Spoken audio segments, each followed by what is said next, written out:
Hey there, friends. Brian here, and we're going to talk about off-season conditioning for ultimate frisbee, in particular, if we're doing it in suboptimal, non-ideal conditions. So I got this great question from someone in my Ultimate Mobility membership that I'm going to address. They said, curious about doing conditioning in suboptimal conditions, without cleats and either on wet grass, sidewalk, or asphalt. Any tips? I'm worried for my joints and also sliding out on changes of direction.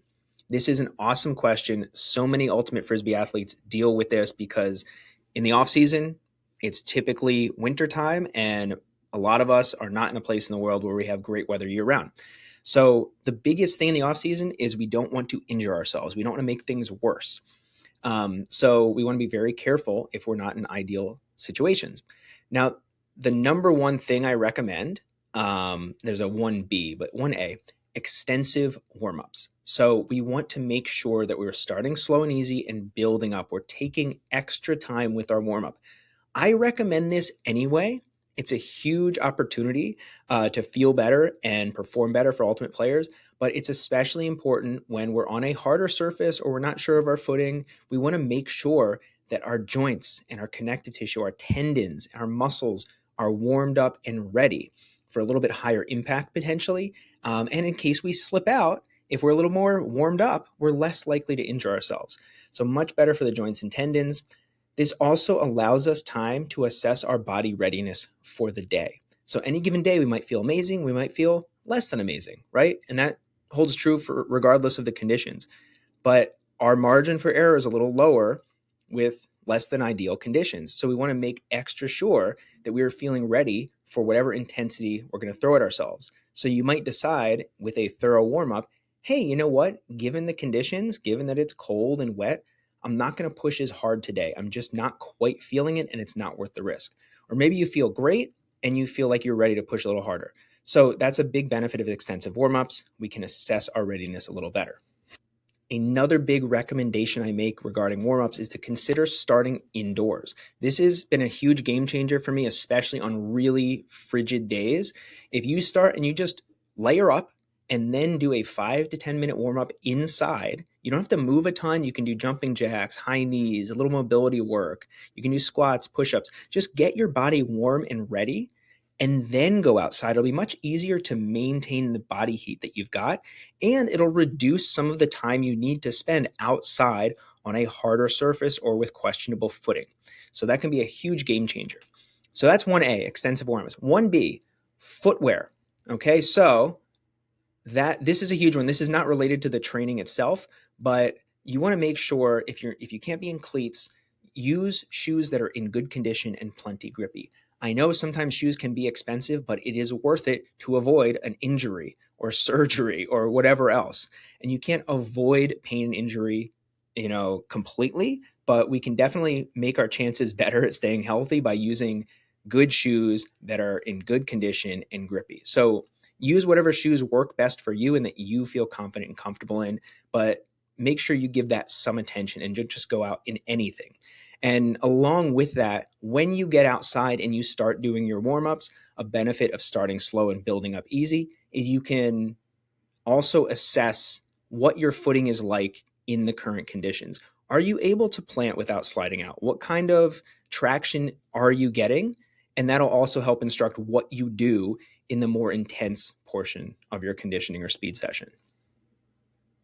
Okay, so moving on from the warm-ups, when we start to get into higher intensity stuff, if you have unsure footing or it's hard surface, consider doing a lot of high intensity work in place. So you're not traveling, you're not moving forward or moving back. Some of the things I recommend, a side planting drill I love, forward and back pivots, lateral or side to side pivots, and high knees. Doing all this stuff in place allows you to get high intensity without doing some of the highest stress activity on your joints, which is decelerating and accelerating. So this is a stuff that puts a lot of force on you, and especially in hard surfaces or wet surfaces, that's where you have the biggest risk of pain or injury.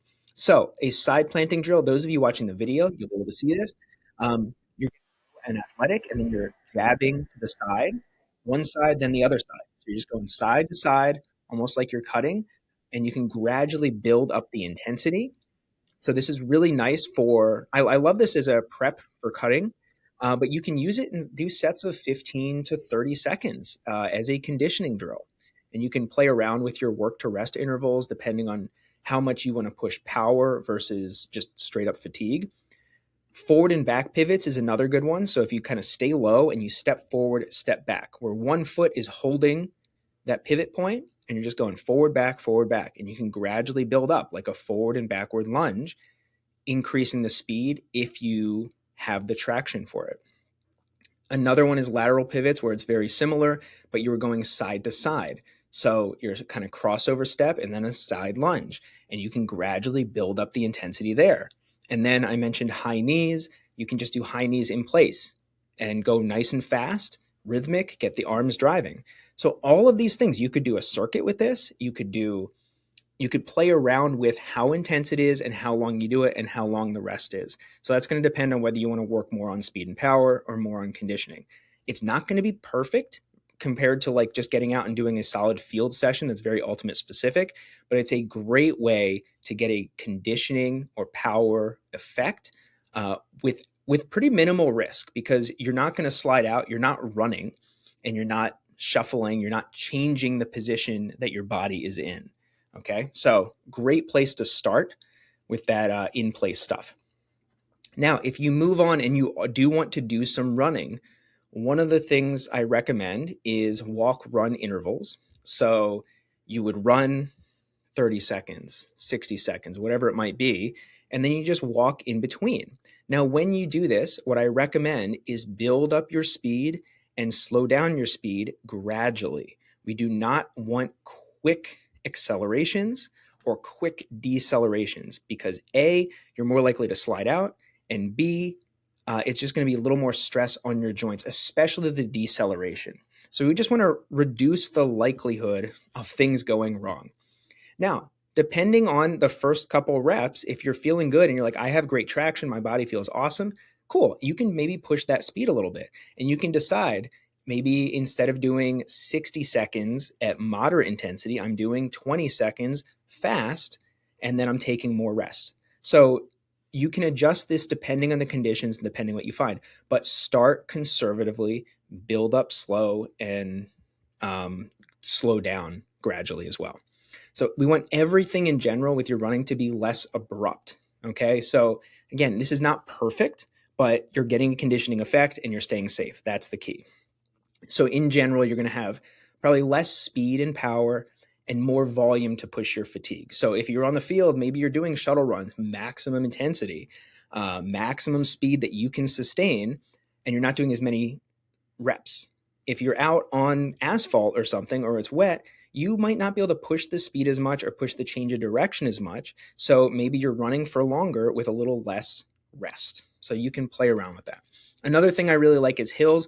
This is not a good idea if it's icy or wet, but if it is dry, even if it's cold, you can find a hill and do some hill runs. This is nice because you're running up, so it's actually a little less impact. So I would not recommend running down the hill, but run up the hill or sprint up the hill if that intensity is reasonable for you, then walk down. So this is a nice way, as long as your calves and Achilles are feeling good, nice way to get some higher intensity work in without the same type of impact on your joints. Okay, so yeah, just a note here I made that quick acceleration and deceleration are often the highest stressors. So if you're not sure about your joints, just reduce how quickly you accelerate, you speed up, and you decelerate, you slow down or cut. So big picture here, when you're outside on hard surfaces or not great footing, we generally want less volume and shorter sessions than if you're on the field. So think like 50 to 70% of the volume and the intensity. Okay, this is not a perfect number, but the idea is it's going to be more stress, like more stress per step when you're on these surfaces. So you want to reduce the intensity and the volume a little bit. Every step is going to put a certain amount of stress into your joints, into your tendons, and it might not show up right away. But if you're consistently doing this, your body might eventually tell you, hey, this was not a great thing. So if you were doing 45 minutes instead of an hour and 15 minutes, take that extra time, add it to your warm-up, add it to your cool down. The extra time warming up and cooling down is going to help you feel better in general, recover better, and it also contributes to the conditioning effect. So if you spend 30 minutes total warming up and cooling down, that's time that your body is moving. You're probably doing like zone one, zone two ish cardio, and that all contributes. So that is actually a nice conditioning effect in addition to the more intense stuff that you're doing. Now, overall, err on the conservative side. We want to be moving and feeling good long term. Okay, so even if you feel like I could do a little more, this is a good time to be not pushing it quite as much. Because I'll give you an example. This was actually in the summer where I was on asphalt doing conditioning, doing basketball workouts, feeling amazing. And I would go out like 3 times a week, jumping, running, changing direction. I felt great for probably 3 weeks. And then suddenly, significant knee pain, Achilles pain, foot pain. And so sometimes the effect of the additional impact from harder surfaces doesn't show up. We don't perceive it or notice it right away. So I would have been better served doing not as much per week and probably shortening my sessions, even though it felt good in the moment. So when you're doing this, remember your main goal. You want to get some conditioning effect and you want to feel good. It does not have to be perfect. It does not have to be extremely ultimate specific right now. We're in the off season. You just want to make sure that you're setting yourself up to feel good for the long term. So even if it ends up being a shorter workout and shorter and less intense training session, that is okay. All right. Thank you so much. I appreciate you listening in, and I hope this was helpful. Have a great rest of the day.